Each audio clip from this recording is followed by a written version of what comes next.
Greetings from Temecula, California. Happy Friday. The weekend is officially here. The lights are still on. The chaos is still brewing. And here at the Ryder Report, we're going to give you the tour. A little political theater with Kathy Engelbert. She spoke and did a little damage control, if you ask me. We'll break down what she said. It led up to a dramatic Game 1, maybe the best Game 1 in WNBA Finals history. We have highlights from Vegas. Then, from the hardwood to the diamond, baseball's divisional series is starting tomorrow. Shohei Ohtani takes the field. We have a report ahead of Dodgers and the Phillies. Plus, can the Blue Jays really stop the Yankees? We have a report ahead of that game as well. Previews for all the matchups. You don't want to miss it. And of course, football, NFL, college, you name it. I've been studying matchups, crunching numbers, and yes, trusting my gut, because chaos isn't the expectation this year, folks. It's the rule. And I'll give you the picks that could make your weekend a winning one. And before we get too serious, I watched a little spooky fun today. Hotel Transylvania 1 and 2. That's right, a double feature of Monster Madness. Let me tell you, these movies are silly, spooky, and surprisingly heartwarming. Dracula, his hotel full of monsters, and all the hijinks that follow.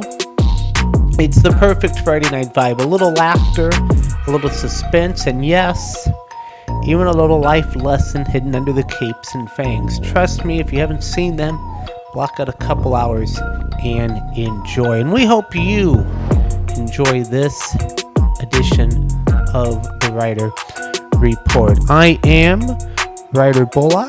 The fun is just getting started. The chaos is inevitable. And you're right in the middle of it. It is Friday night. This is the Ryder Report once again. I am Ryder Bullock. And let's start with the WNBA. And I'll tell you right now, this is not a good look for the league. You got your commissioner, Kathy Engelbert, standing up before Game 1 of the finals, basically trying to put out fires before one of your top players leaves. That's a rumor. I don't know. Maybe Nafisha Collier doesn't return next year. I don't know. But Nafisha Collier, a couple days ago, if you've been following this report, Nafisha Collier just called Kathy Engelbert a couple days ago the worst leadership in the world. And that's not a small jab. That's a direct hit. Now listen, let's be fair.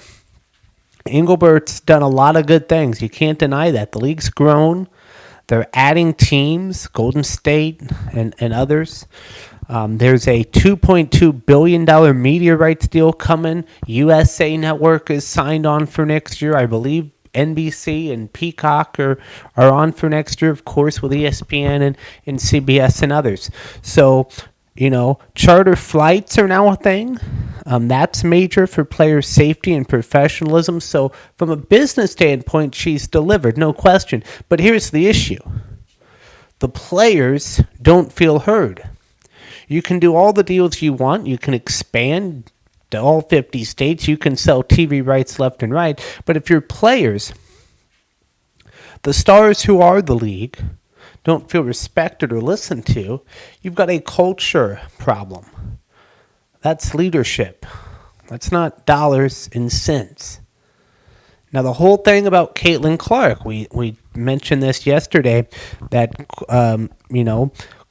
Collier said Engelbert told Caitlin that she should be grateful that she has a platform. Okay? Now, Kathy denies that. Okay? And, and she should because that's a dangerous thing to say if it's true. You can't put the weight of a league on one second-year player. Okay? You can't do that to Caitlin. You can't disrespect the veterans who've been building this thing for 20 years. And now Engelbert says she's going to meet with Collier, maybe get a new CBA done by the end of the month, or maybe not. Look, negotiations take time. I get it, but you cannot have your best players going on the record, calling your leadership the worst in the world. That tells you something deeper is wrong here. And let's not kid ourselves. Officiating in this league has been a talking point all year. Scrappy, a little too physical, not enough consistency, players getting roughed up, and nobody knows where the line is. So they're setting up a committee, fine by me, but that's not a quick fix. That's going to take serious alignment between refs, coaches, players, and front office, some training, maybe have to rewrite your rules manual, whatever it takes. And so, I think to sum it all up here, Engelbert, she's done a lot right for the business, but she's going to fix the locker room side, the trust, the communication, the relationship with the players. You can't run a league where your stars think you don't care about them. That's a recipe for resentment, for division, and that hurts the product. She says she's not a quitter, and I believe her. She's tough, she's smart, but now's the time to lead. Not with PR, not with statements, with action. Get in the room, listen, build that trust, because the league is growing fast. And if the leadership and the players aren't on the same page, it's going to hit a wall. So that was the backdrop for what ended up being a great game one. The number 2 seeded Las Vegas Aces edged the number 4 seeded Phoenix Mercury 89-86 at Michelob Ultra Arena, taking a 1-0 lead in the first ever best of 7 championship series. The story of the night, Dana Evans coming off the bench. Evans erupted for 21 points in just 26 minutes, connecting on 8 of 13 from the field and an impressive 5 of 6 from deep. It came down to the final seconds. Phoenix had a chance to take the lead with 24.6 seconds left, but Alyssa Thomas missed both free throws. Las Vegas guard Jackie Young calmly sank both of her 3 throws to push the Aces' lead to 3 with 13.5 seconds left.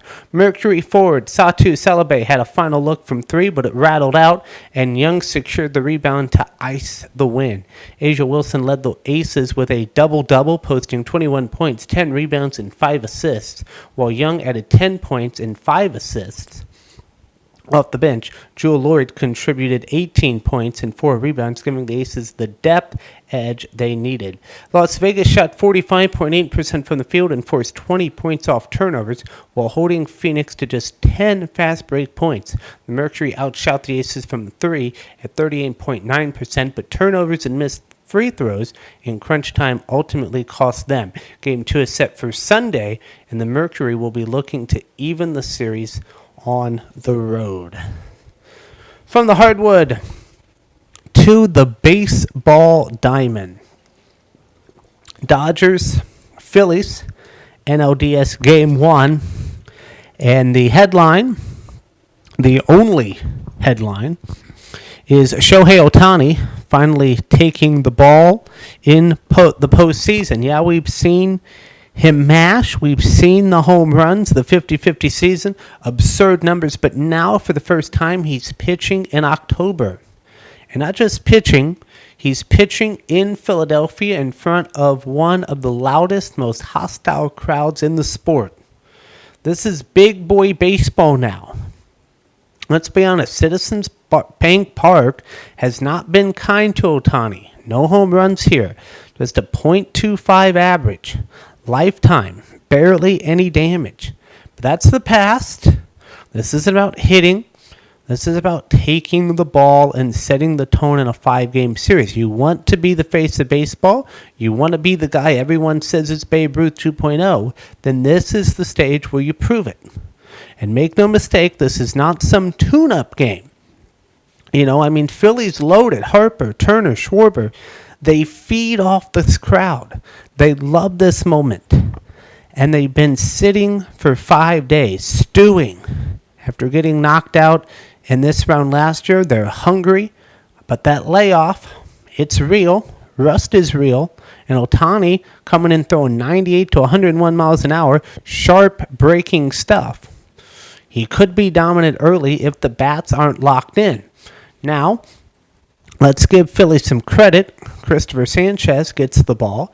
And don't sleep on this guy. You look at the ERA, 2.50. You look at the numbers at home. He's been elite in that park. 6-0, sub-2 ERA.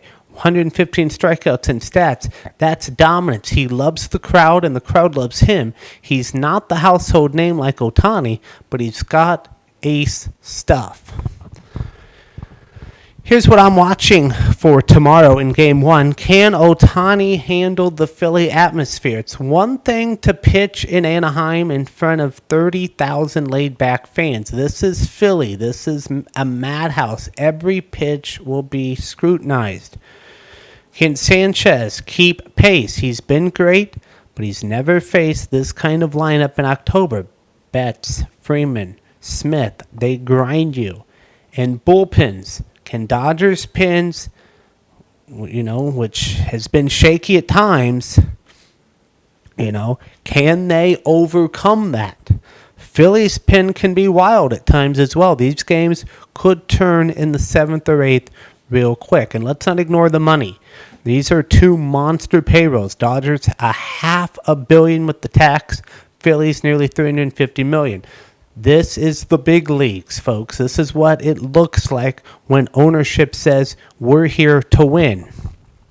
You got Harper saying only losers complain about the Dodgers. He's right. You want to win, spend, build, go for it. Vegas says Dodgers are the favorite, barely. Dodgers minus 120, Philly's the dog at home. That's rare, but I'll tell you this. If Ohtani goes out there and deals, if he looks like the guy we've seen the last 3 starts, scoreless, overpowering, the Phillies are in trouble. Because then you've got Freeman, Betts, Ohtani swinging the bat, and that's a problem. So the bottom line here is this is the series to watch. Star power everywhere. Harper versus Ohtani. Phillies fight versus LA's firepower. And for Shohei, this is the moment. You can win MVPs. You can hit 55 home runs. You can sell jerseys. But greatness is defined in October. And let's see if he's ready. Meanwhile, in the American League, Yankees, Blue Jays, you don't get much better than that. 2 teams tied at 94 wins. Toronto takes the division on the tiebreaker, 8-5 head-to-head, 6-1 up north, and now they meet again with everything on the line. First time ever these 2 clubs meet in the postseason. Tremendous. And game 1 is set for tomorrow. Kevin Gausman for Toronto, Lewis Gill for the Yankees. Now, Gausman, 10-11 record, but don't be fooled. 3.59 ERA, almost 190 strikeouts, and he's pitched well against the Yankees.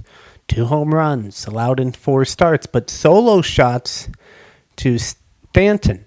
This guy's a horse. John Schneider's trusts him because he's steady. He doesn't get rattled. For the Yankees, this is an interesting call. Aaron Boone had to use his top 3 guys in the wild card against Boston. So now it's Lewis Gill in game 1. He missed most of the season with that lat injury, but since August, 4-1, 3.32 ERA. He looked sharp. They trust him, and this is a big spot. The ALDS, hostile environment. Toronto is going to be rocking, and you're heading on the road, handing the ball to a kid who's barely been back 2 months. Big ask. But the stuff is electric. The Yankees are a much different team now where they were, when they went 1-6 in Toronto earlier in the year. Remember that stretch? June into July, the Yankees were a mess. 8-13 over 3 weeks. But since the trade deadline, they've been rolling. 34-19 to finish. 8 straight wins to close the year. Judge is locked in. Soto's doing his thing. And they've got Max Fried lined up for game 2, then Rodon and the rookie phenom Can Schittler to follow. So the rotation in decent shape once you get past this opener. For Toronto, the big question is Bo Bichette. He's been out since early September with the knee injury, and as of today, still hasn't run or hit full speed. Schneider basically said if he's not able to play regularly, he's not on the roster. They're not using him as some pitch hit miracle. That's a big loss. You know, Bichette is one of the best hitters, one of the emotional leaders of that team. You can replace a bat, but not what he brings. The Jays do get Anthony Stander back, big switch hitter, nice boost, but it's not the same lineup without Bichette. Guerrero Jr. even said it. It's hard to play without Bo. Now the chess match. How do you pitch Aaron Judge? Toronto walked him more than anyone. 7 intentional walks, 15 total. They're not letting him beat them. But when he does get pitches, he's done damage. .325 average, 3 homers, 24 total bases. You can only dance around him for so long, especially with Soto and Stanton behind him. So what do I expect? Game 1 is huge. If Toronto grabs it behind Gausman, they've got the home field edge and the confidence. If the Yankees steal it with Gill, that flips the whole thing. Then you've got Fried in game 2, which sets the Yankees up beautifully. The X factor for me, the Yankees bullpen. It's been lights out over the last 2 months. If they get 5 or 6 from Gill, Boone's got all the weapons lined up for Toronto. They've got to score early. They don't want to be chasing late against that pin. Gausman needs to give them length because their depth isn't as strong beyond the top 2 starters. And remember, they haven't even announced their game 2 guy. Could be Shane Bieber, could be the rookie Trey Yesavage, who's got electric stuff but limited experience. So this series feels like it's going the distance. 2 evenly matched teams, both peaking at the right time, but the Yankees, they've got the swagger back. They've got Judge, Soto, Fried, and momentum. Toronto's got the crowd, the ace, and the edge at home. It's going to be fun. Other games in Major League Baseball, it's a full slate, 4 games tomorrow. You do not want to miss baseball if you're a baseball fan. It is going to be electric. Cubs Brewers game 1. That's the start of the game. Yankees Blue Jays in the middle. Dodgers Phillies that third game. And then Tigers Mariners in that 4-game slate. And then Sunday game 2. Yankees Blue Jays, Tigers Mariners. Monday, Dodgers Phillies game 2, Cubs Brewers game 2, and we will of course have all the recaps right here on Monday's episode of the Ryder Report. From baseball to week 5 in the NFL. A couple of big stories, a couple of strange ones actually. And a few teams that are already on the brink. Let's get into it. First up, London, bright and early Sunday morning. Browns 1-3 versus the Vikings 2-2. And listen, I love football. I'm not sure anyone outside of Cleveland or Minnesota is waking up for this one. You've got rookie Dylan Gabriel making his debut across the pond. That's a tough spot. First start, jet lag, different environment, 9:30 a.m. kickoff. And he's facing a Vikings defense that's banged up, but still aggressive. The Browns have scored 17 or fewer in 9 straight games. That's brutal. Gabriel's mobile, smart kid, but this offense has no juice. And if you're Minnesota, you're worried about the O-line. They're on their third-string center, third-string guard. You're facing a Browns front that leads the league in pass rush win rate. That's not good. I'll tell you right now, this has ugly football written all over it. London deserves better. Now over to Philadelphia. This one's got a little juice. Broncos 2-2 at the Eagles 4-0. The Eagles are unbeaten, but don't let the record fool you. That offense is sputtering. A.J. Brown, 2 catches last week, 7 yards. The guy's frustrated, and I don't blame him. They rank him 31st in passing offense. Hurts has been sharp. Hurts has been sharp. Barkley, though, has not.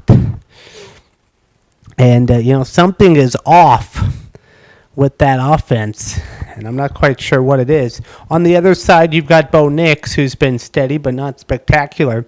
Fango's defense is going to mess with him. Disguise zone, all those rookie traps there. The key here, can the Broncos defense hold up? They lead the league in sacks, QBR allowed. This is a sneaky good matchup. Don't be shocked if Denver hangs in this game into the fourth quarter. Next, Cowboys at the Jets. And look, Dallas has been Jekyll and Hyde. One week they score 40, the next they sleepwalk. They can't lose this game. They've been here before, winless Jets. They've lost 2 of them before. And this Jets team, a mess.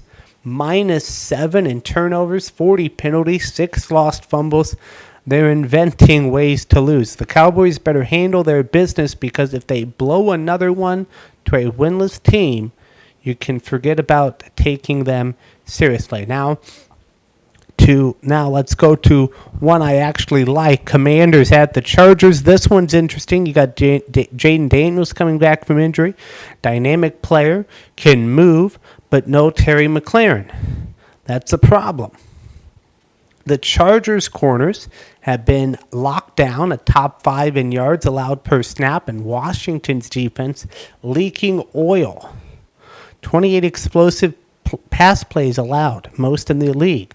Herbert's going to test them deep. The Chargers' O-line banged up, yes, but Herbert's good enough to overcome that. I like L.A. here, but Daniels' legs will keep this close. And, folks, let me say this. Week 5, it's early, but this is a separation week. You've got the Jets starting at 0-5, season over if they lose. The Browns turning to a rookie in desperation. The Eagles undefeated but not impressive. And a Broncos team that might be better than some people think. Sunday night, Patriots-Bills. Buffalo's a 7.5-point favorite, and they're 4-0 for the first time since Josh Allen became the full-time starter. The Patriots coming at 2-2, and they've actually looked a little better the past 2 weeks.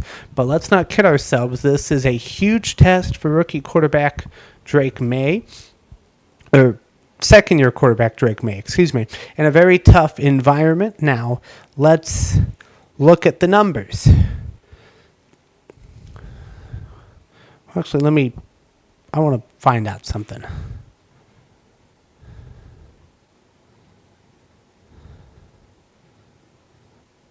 Yeah, Drake May's second year in the league. I mistyped that. Anyway, in a very tough environment. Now let's look at the numbers.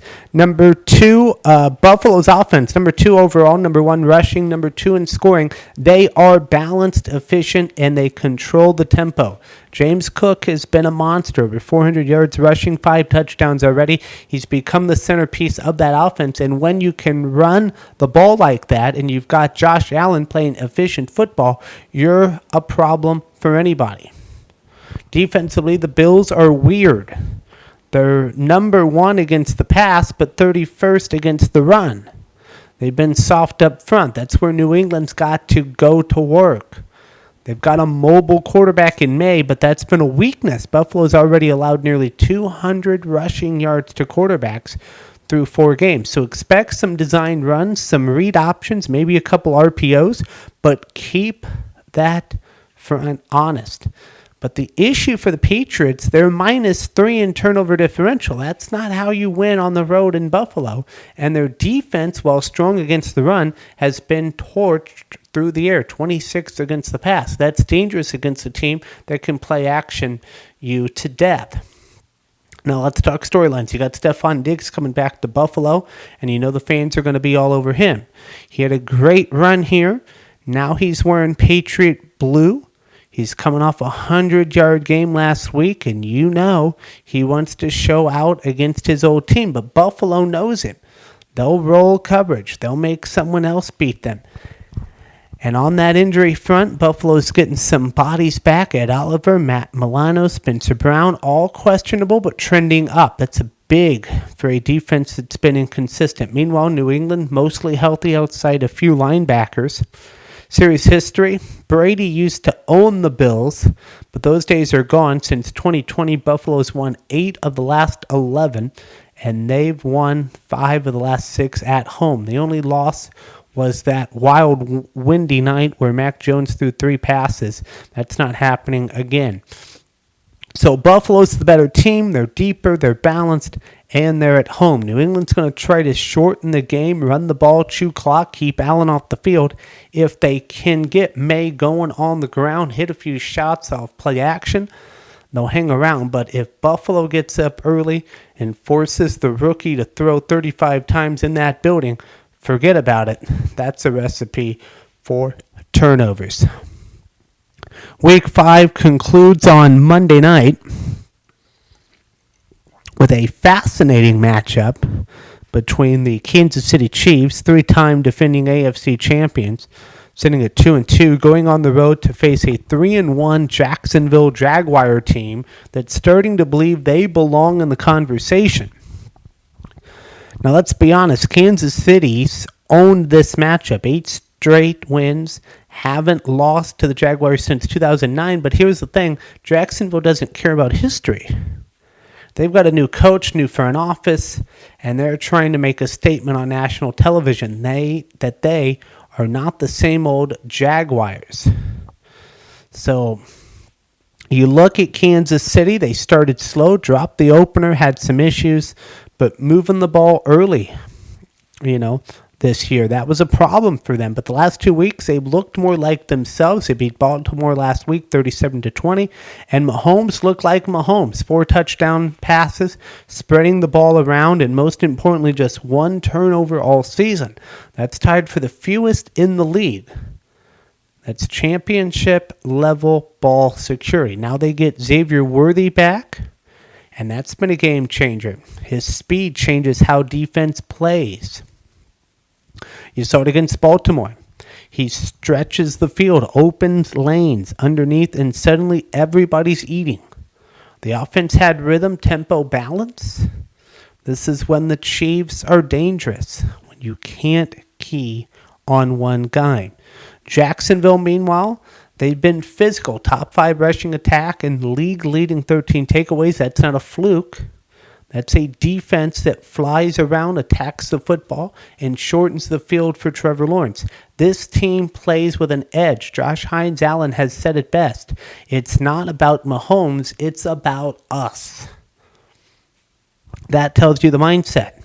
They're not in awe of Kansas City. They believe they can line up and punch them in the mouth. Offensively, they're still finding consistency. Lawrence has been solid, not spectacular, but efficient. They've got Travis Hunter, the two-way phenom, making plays on both sides of the ball, and Itney running hard. But the key here, can they finish drives? You don't beat Mahomes with field goals.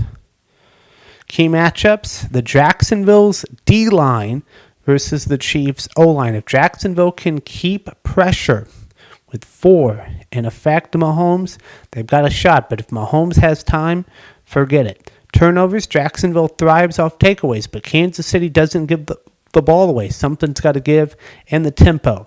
The Jags want to control the game with the run. The Chiefs want to dictate the pace and spacing. The Jags are relatively healthy. They've been managing snaps for Travis Hunter after a shorter ding, but he's expected to go. Worthy's return is huge for Kansas City. No major red flags otherwise. So this is a statement game for Jacksonville. You want respect. You beat the champs on Monday night. You go toe-to-toe with Mahomes under the lights. That's when the league takes notice. For Kansas City, it's business as usual. They've been here before. This is their 27th primetime game in the last 4 years. They know how to handle the stage. So, with that said, it's now time for Week 5 NFL picks. If you're keeping track, last week I went 9-6 in the NFL. This week, we'll try and do it again. I like the Vikings to beat the Browns. I'll take the Colts to beat the Raiders. The Giants knock off the Saints. Cowboys get the win in the Meadowlands against the Jets. Eagles defeat the Broncos. Dolphins defeat the Panthers. Ravens defeat the Texans. Cardinals get a win at home against the Titans. Buccaneers win on the road against Seattle. The Lions knock off the Bengals. Chargers win at home against the Commanders. Bills advance to 5-0 against the Patriots. And give me the Chiefs on the road.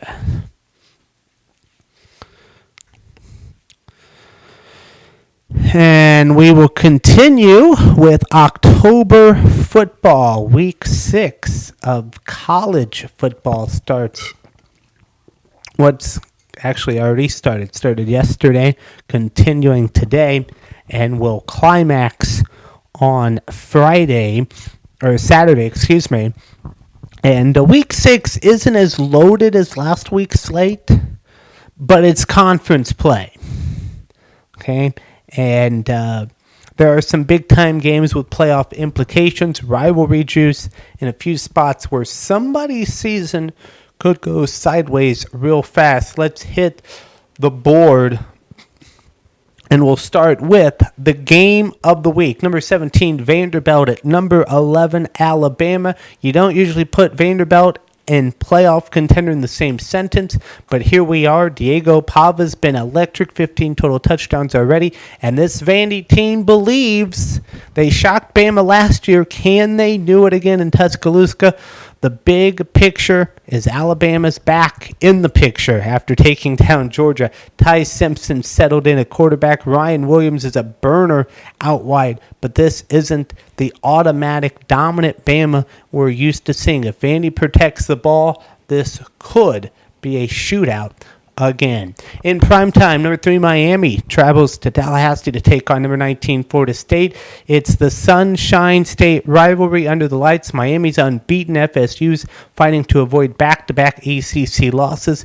Thomas Castellanos has been taking a beating for the Noles, and he's about to see Ruben Bain in his face all night. Miami's quarterback Carson Beck has been cooled off, but running back Mark Fletcher gives them balance. Turnovers are the X factor here. Both teams have coughed it up. If one side digs itself a hole early, they could flip fast. But the atmosphere in Tallahassee, it'll feel like a playoff game. In primetime, number 14, Texas Tech at Houston. Don't sleep on this one. I know Houston's not ranked, but they are unbeaten. The quietest 5-0 team in the country. They haven't faced a test like Tech yet, but Connor Wigman has been steady at quarterback. Texas Tech is coming off a rest and a statement win at Utah. Morton is going to be back, so they've got confidence in the freshman backup. Hammond, if needed. Coy Eakin and Terrence Carter Jr. give them weapons elsewhere. If Houston hits early, we've got a 4-quarter fight, but if Tech punches them in the mouth first, we'll see how legit the Cougars really are. Big Ten Saturday night, Minnesota at number 1, Ohio State. The Gophers are feeling good after beating Rutgers. That's nice. Now they walk into the Horseshoe to face a Buckeye team that looks like the best in America. Julian Sayin is completing 78% of his passes. Freshman running back Bo Jackson has emerged as a weapon, and that's defense. Caden Curry, Sonny Styles, they smother you. Unless Minnesota plays perfect, I mean perfect, this could get ugly in a hurry. Also in primetime, Mississippi State at number 5, Texas A&M. Mississippi State has been scrappy, nearly knocked off Tennessee last week. Blake Shapen spending a lot of his time spreading it around, but it's different. It's a different test. The Aggies' defense is nasty, and Marcel Reed's got the weapons in Mario Craver and Casey Conception to pop big plays. The key, third down. A&M has struggled on third down. If they convert at a higher clip, they control this game. 3:30 Boise State taking on number 21 Notre Dame. Two playoff teams from last year trying to claw their way back. Boise's been streaky. Maddox Madsen can get hot, but he's inconsistent. Notre Dame's offense looks steadier behind C.J. Carr. And when Jeremiah Love and Jadarian Price get rolling on the ground, they are tough to stop. This is a major step up for Boise after getting smoked by USF earlier in the year. If the Irish start fast, this one might not stay close. So this week's got a little bit of everything. Vandy trying to prove they belong. Miami, Florida State with rivalry heat. Houston trying to announce themselves. And Ohio State looking to flex. If you're circling one game with the most playoff impact, it's Miami, Florida State. Winner stays in the ACC driver's seat. Loser, their playoff path gets a whole lot narrower. And it's now time for my Saturday selections. And if, again, you're keeping track at home, you will know that I had a pretty rough week last week. I went 4-6, so hopefully week 6 will keep me better. Hopefully I'll get better in week 6. I can't do much worse because 4-6 is trash. So let's try and go 10-0 here. Number 14, Iowa State defeats Cincinnati. I like Baylor at home against Kansas State. I like Alabama to beat the Commodores at home. Give me Texas to win in the swamp against Florida. I'll take Louisville at home against Virginia. Maryland defeats Washington. UNLV wins on the road against Wyoming. I like Miami to win in Tallahassee against Florida State. UCF beats Kansas at home. And Cal beats Duke at home. From college football to the NBA, we're going 30 teams in 30 days, and today we start with the Chicago Bulls, who closed last season with one of the NBA's hottest stretches, 15 wins in their final 20 games, but an inconsistent first half cost them a playoff spot, marking their third straight play-in exit. Now, with the Zach LaVine era in the rearview, after a midseason trade, Chicago shifts to full focus to its youth movement, led by Kobe White, Josh Giddey, and Matez Bulzels, all 25 or younger. They are tasked with bringing the Bulls back into contention. So here's your off-season recap. They re-signed Javon Carter, Josh Giddey, Trey Jones, added Isaac Orca via the trade. They drafted Noah Insgu, 12th, and Lachlan Orbic, 55th. Lonzo Ball got traded. He's in Cleveland now. And unsigned Talon Horton Tucker. The front office stayed quiet this summer, banking on internal growth with 4 of their top 6 scorers returning: White, Nikola Vujic, Kevin Herter, and Ayo Dismuso, continuing its key in 25-26. Key dates to mark on your calendar: preseason opener October 7th at the Cavaliers. Home opener October 22nd versus the Pistons. Emeritus NBA Cup East Group C. They'll have the Knicks. They will travel to Milwaukee to play the Bucks on November 7th, November 21st, home against the Heat, and November 28th at the Hornets. Our X Factor is Kobe White. Last season, White took a star turn from February 28th to April 6th. He scored 20 or more points in 18 of 19 games and logged 6 35 or more point outings, more than his entire career before that stretch. The Bulls went 9-0 when White hit 30 or more. He's become Chicago's tone setter, pushing the pace, creating off the dribble, and improving every year as a shooter and playmaker. If he continues his ascent, White could be in the most improved player or even all-star conversation.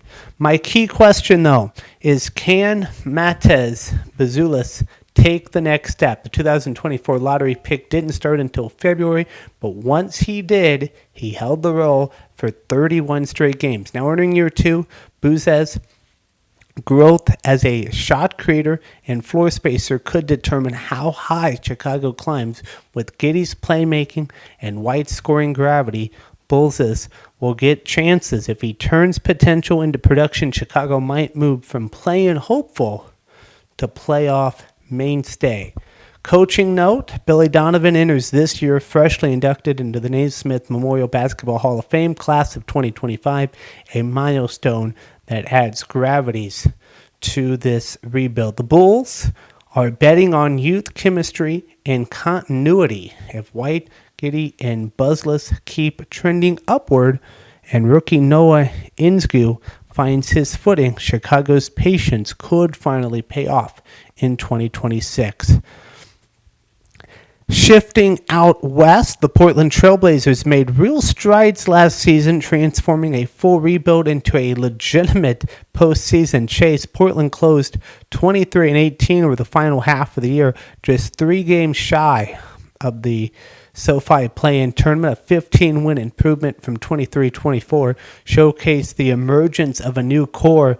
Shaden Sharp and Denny Avaja took major leaps. Rookie big man Donovan Clingan anchoring their defense, and a top 3 defensive rating post All-Star break. Now, with veteran leadership and a growing young core, Portland eyes its first playoff berth since 2022. Off-season recap: they re-signed Ryan Rupert, and Thigh Blues back as well. Additions: Drew Holiday via the trade. Damian Lillard's his homecoming, but he will probably not play this year because of the ACL, but he is back. Blake Wisely, free agent, and then drafted Yang Hansen, 16th pick in the draft.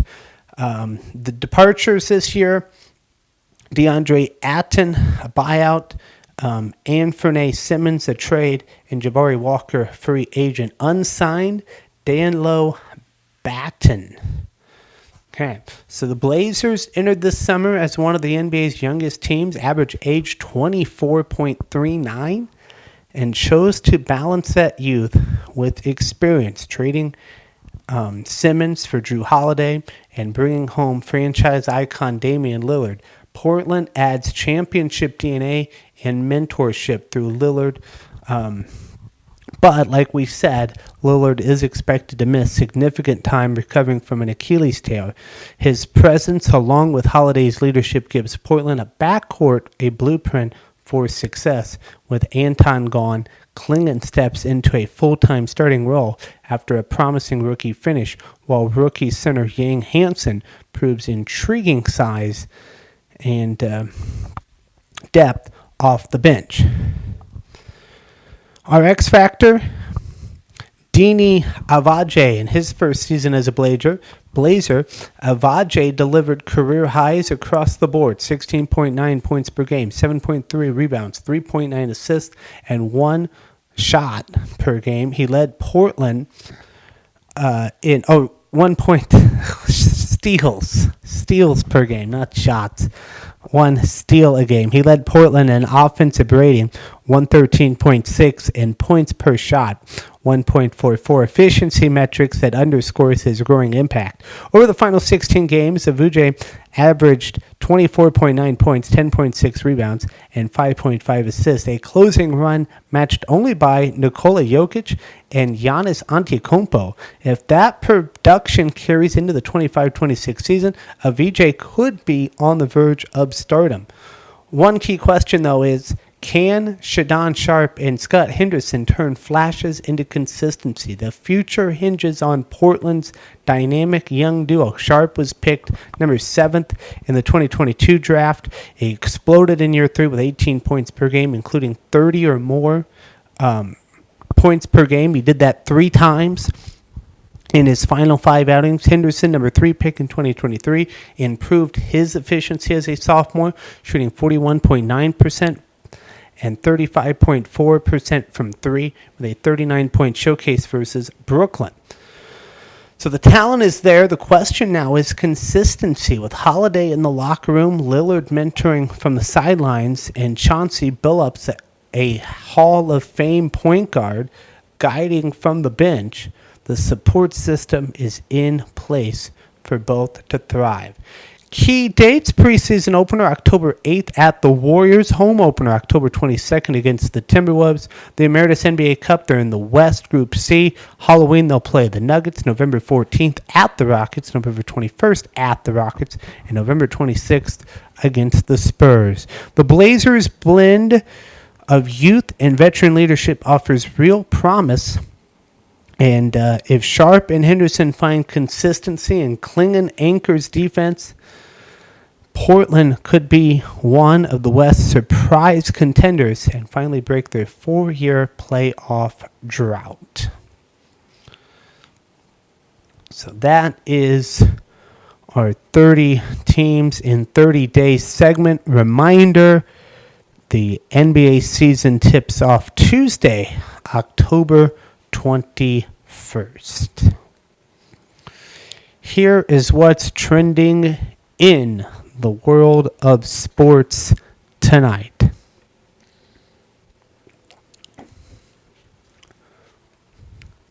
Pro-Palestinian protesters gathered outside Italy's National Soccer Training Center in Florence today, urging that the upcoming World Cup qualifier against Israel, set for October 14th in Udine, be canceled due to the ongoing war in Gaza. The demonstration was part of a nationwide strike involving over 2 million people, organized by Italy's largest union, and was fueled by anger over Israeli forces blocking an aid mission.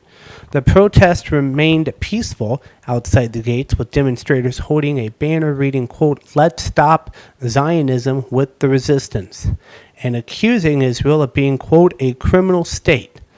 The Italian players were not present as the team will reconvene Monday. Across Italy, widespread protests and strikes disrupted transportation, with highways blocked, trains and flights canceled or delayed, and many schools closed. Brief clashes occurred in Milan, where police used smoke bombs after protests threw bottles. The unrest follows Israel's interception of the global summoned flotilla earlier in the week. UEFA has reportedly considered suspending Israel from competition amid the conflict. Italy and Israel's last met in Udine a year ago without major incidents. Baltimore Ravens quarterback Lamar Jackson has been ruled out for Sunday's game against the Houston Texans due to a hamstring injury that kept him out of practice all week. Jackson left last week's loss to Kansas City in the second half, and Cooper Rush will start in his place. The Ravens have struggled without Jackson, losing 9 of their last 11 games when he hasn't played. Baltimore will also be without several key players, including All-Pros Roquan Smith, hamstring, Marlon Humphreys, calf, and Patrick Ricard, calf, as well as cornerback Chidobe Awuzie, hamstring. Safety Kyle Hamilton, groin, is questionable after missing the final 2 practices, while Odafe Owe and Ronnie Stanley and Tez Walker are also questionable. Kyle Van Noy, hamstring, returned to full practice and is expected to play. Rush, who started 8 games for the Cowboys last season, takes over a 1-3 Ravens team facing mounting pressure with upcoming home games against Houston and the Los Angeles Rams before their bye week. Rush said he's ready for the challenge, nothing he's been in similar situations before when stepping in for a franchise quarterback. In college football, Brown took on Rhode Island. The Brown Bears held off a late surge by the Rhode Island Rams to secure a 28-21 victory. First quarter, Brown, Child, 6-yard run. Rhode Island, Farrell, 6-yard pass to Buchanan. Brown, Murphy, 18-yard pass to Peza. Second quarter, Rhode Island, Farrell, 30-yard pass to Walker. Brown, Childs, 3-yard touchdown run. Third quarter, Brown, Murphy, 8-yard pass to Miller. Fourth quarter, Rhode Island, Farrell, 2-yard pass to Smith. Brown consistently moved the ball with a long scoring drives of 75 and 80 yards. Rhode Island kept pace with passing touchdowns from Farrell, but fell short in the fourth quarter. The Bears' balanced attack, featuring both Murphy's passing and Child's rushing, proved decisive. Brown improves to 2-1, while Rhode Island falls to 4-2. That's what's trending here in the world of sports tonight. Here is tonight's final thought.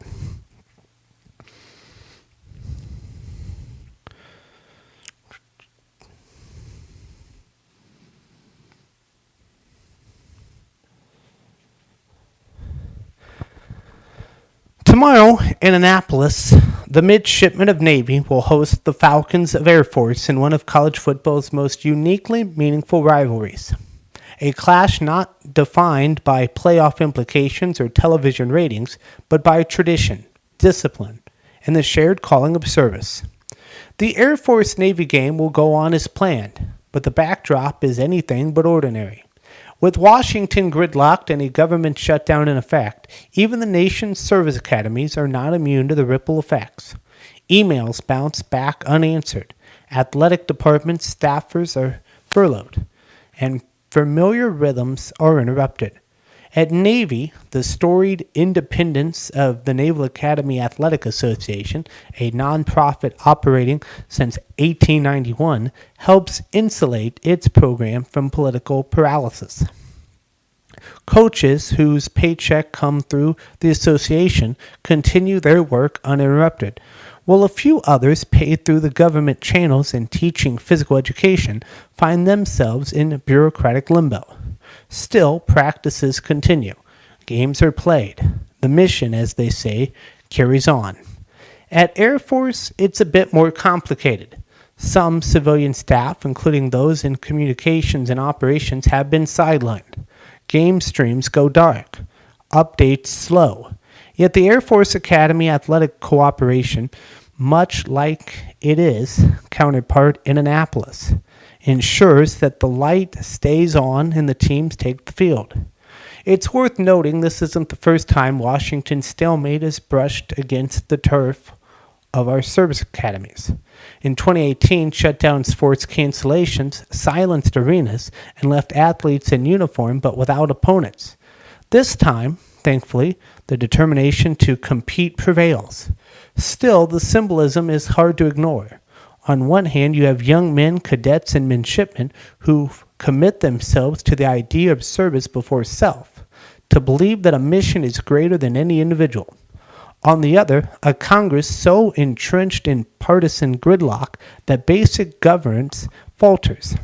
Yet tomorrow, at Navy Marine Corps Memorial Stadium, amid the pageantry and precision, the game will serve as a quiet reminder of what endures: duty, discipline, and the bonds forged in pursuit of something larger than oneself. In a time of shutdowns and stalemates, the Air Force Navy game still stands as a salute, not only to competition, but to commitment. The government may pause, but the service never does. That'll do it for me on this Friday night. Till next time, Ryder Bullock reporting. Thank you for your time, and thank you for letting me share mine.